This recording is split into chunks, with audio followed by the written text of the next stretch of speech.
Ciao a tutti. E niente, sono venuto a Novezza a dare un'occhiata, visto che in tanti mi avevo domandato come mai ieri non mi ha pubblicato i video della neve e pensavo che fosse male. In realtà non sono venuto su per non arrabbiarmi, visto che ieri la neve a Novezza è scesa un pochino la mattina e poi la sa buttare in acqua, quindi non volevo mai su ad angosciarmi per il cambio di temperatura che c'era stato.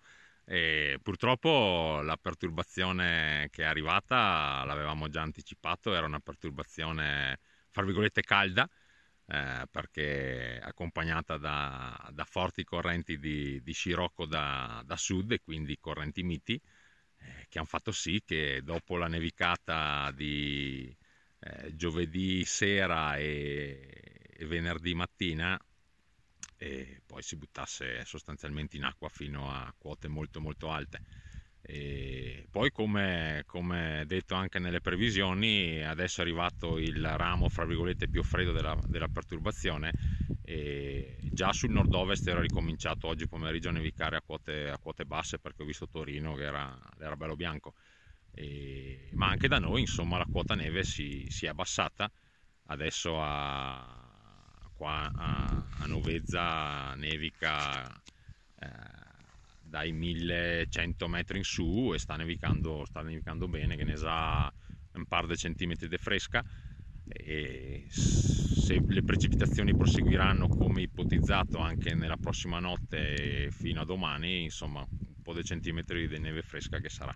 E è stato comunque una perturbazione che ha portato finalmente anche pioggia in pianura e lungo la pedemontana, pioggia che assolutamente serviva, perché l'inverno finora è stato veramente magro di precipitazioni e questa cosa qua non va bene, non fa assolutamente bene per nessuno.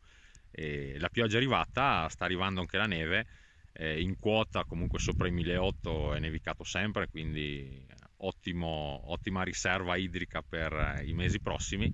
E da domani pomeriggio comunque, come vi ho già detto nelle previsioni, il tempo andrà migliorando e già da lunedì torneremo a giornate soleggiate, magari un po' più fredde la mattina, però comunque giornate di sole.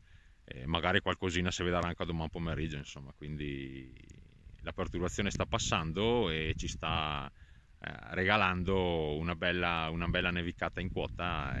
Magari stanotte la quota si abbasserà di un 200-300 metri, vedremo, dipende da quanto saranno forti le precipitazioni. Niente, dai, non mi resta che salutarvi. La neve ve l'ho fatta vedere, guardi che bella, guardi come fiocca. E niente, vi saluto e ne senten. Ciao ciao.